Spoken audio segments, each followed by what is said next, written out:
정답은 바로 지정된 게시대가 아닌 곳에 설치된 현수막입니다. 그렇다면 현수막이 위험한 이유는 과연 무엇일까요?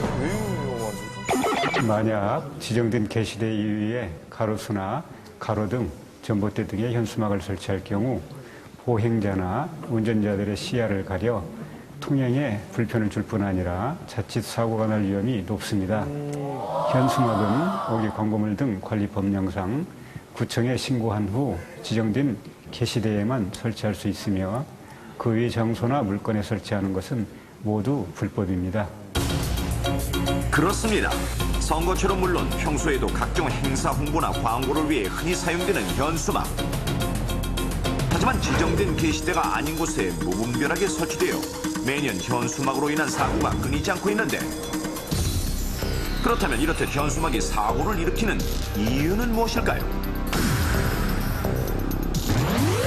첫 번째, 현수막의 높이입니다. 현수막은 법 규정에 따라 지면에서 하단까지 2m 이상으로 설치하게 되어 있지만 지정된 게시대가 아닌 장소에 걸 경우 사람들의 눈에 잘 띄도록 1m 내외로 낮게 거는 경우가 많은데,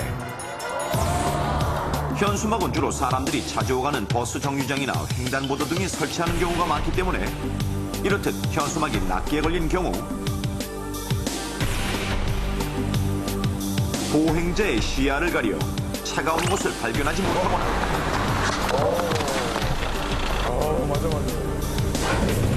운전자 역시 사람이 잘 보이지 않아 사고가 날 위험이 높아지는 것입니다.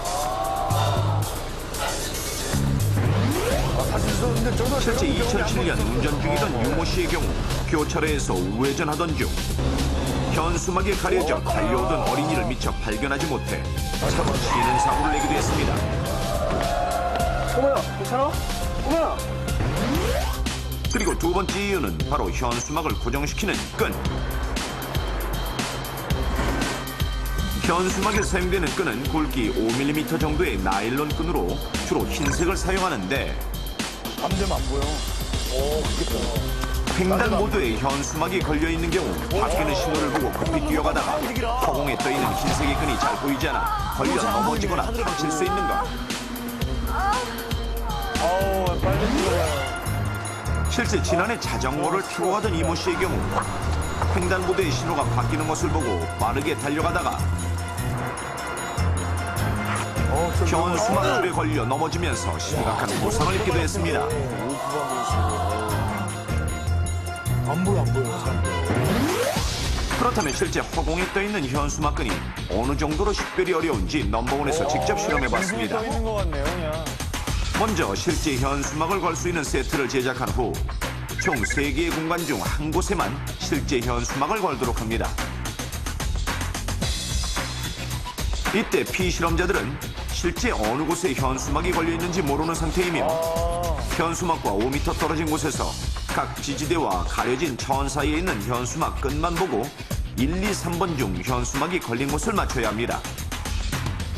잠시 후 3명의 피실험자들 모두 주의 깊게 살펴보는데 과연 실제 현수막이 걸린 곳은 어디일까요?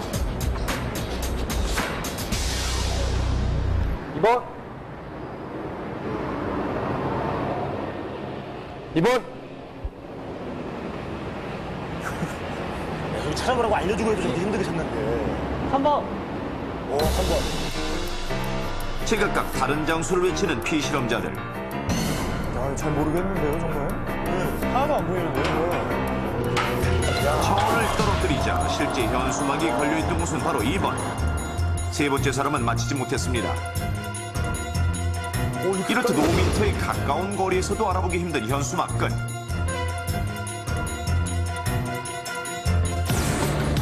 만약 이처럼 정지한 상태가 아니라 달려오거나 자전거 등을 타고 있는 경우라면 더욱 알아보기 힘든 것이 당연한데, 그렇다면 실제 현수막끈에 부딪힐 경우 신체에 어느 정도 영향을 미치는지 실험을 통해 알아보겠습니다. 혹시 모를 부상에 대비해 먼저 안전장비를 갖추는 스턴트맨. 이때 목에는 차르판을 댄 보호장치를 추가로 착용합니다. 먼저 일반적인 걸음일 때 현수막끈을 보지 못하는 상황을 가정해 스턴트맨이 안대를 착용합니다.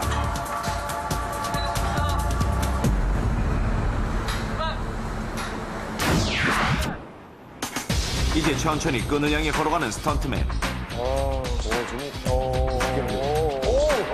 잠시 후 현수막 끈에 목을 부딪히자 뒤로 휘청하는 스턴트맨. 이때 끈의 반동에 의해 목이 심하게 꺾이는 것을 볼 수 있는데 저건 안 넘어지신 게 용한데요. 목에 댄 찰흙판에 깊고 선명하게 트인 끈자국. 만약 아무런 보호장치가 없었다면 목에 심각한 상처를 입었을 수도 있을 것입니다. 자, 그렇다면 만약 뛰거나 자전거 또는 인라인 스케이트를 타고 빠르게 이동하던 중에 현수막 끈에 걸리게 된다면 어떨까요? 충분한 안전장치를 갖추고 자전거에 탄 스턴트맨. 만약의 상황에 대비해 바닥에 안전매트를 깐 상태입니다. 좀 무섭겠어요. 천천히 끈을 향해 달려가는 스턴트맨. 과연 그 결과는? 이거 빠른 속도도 아니거든요. 그렇죠. 보셨습니까? 스턴트맨의 가슴이 현수막 끈에 걸리면서 뒤로 튕겨져 바닥으로 떨어지는 모습. 안전장치를 하지 않은 실제 상황이었다면 뇌에 심각한 부상을 입을 수도 있는 상황입니다. 또한 횡단보도나 정류장 근처가 아니더라도 도로 위 육교에 걸린 행정 현수막이나 광고 현수막들 한 번쯤 보신 적 있으실 텐데요. 이건 역시 모두 불법으로 직접 현수막에 부딪히지 않더라도 또 다른 사고의 위험성이 있으니 음악회 하네? 운전 중 육교 위에 걸린 현수막에 시선을 빼앗겨 사고로 이어질 가능성이 높다는 것입니다. 실제 시속 60km로 주행 시 이런 현수막에 2, 3초 동안 시선을 뺏길 경우 2, 30m를 앞을 보지 않고 달리는 것과 같다는 사실. 또한 가로수나 가로등에 현수막을 설치할 경우 돌풍이 불 때 현수막이 돛대 역할을 해 가로등을 넘어뜨리거나 나뭇가지가 꺾이면서 보행자를 덮치는 사고를 일으킬 수도 있는 것입니다. 넘버원과 서울시가 함께 마련한 안전한 도시 만들기 프로젝트. 그렇다면 입간판과 현수막을 안전하게 사용하는 방법은 무엇일까요? 첫 번째, 도시의 미관을 위해 또 안전사고를 막기 위해 불법 유동식 입간판은 절대 밖으로 내놓지 않도록 하며 현수막은 반드시 지정된 장소에 게시하도록 합니다. 두 번째, 적법한 장소에 걸린 간판이나 현수막이라 할지라도 갑작스런 기상 악화나 돌풍에 떨어지거나 바람에 날려 안전을 위협할 수 있으니 평소에 잘 관리하도록 합니다. 이때 현수막이 돌풍의 영향을 덜 받기 위해 통풍용으로 작은 구멍을 뚫어 놓도록 하고 끈이 잘 보이도록 끈 중간에 색깔 테이프를 붙이는 것도 좋은 방법입니다. 저런 훨씬 눈에 잘 들어오겠네요. 실제 불법 입간판과 현수막이 사라진다면 도심 풍경은 어떻게 달라질까요? 서울시에서는 도시 경관 향상과 사고 예방을 위해 꾸준한 5개 광고물 개선 사업을 벌이고 있는데 2007년 7월부터 서울시의 총 30개 지구를 지정해 자치구별 500m 내외 거리를 간단히 아름다운 거리로 조성해 시민들의 좋은 반응을 얻고 있을 뿐만 아니라 서울 전역을 5대 권역으로 분류하고 각 지역 특성에 맞는 간판을 설치하도록 해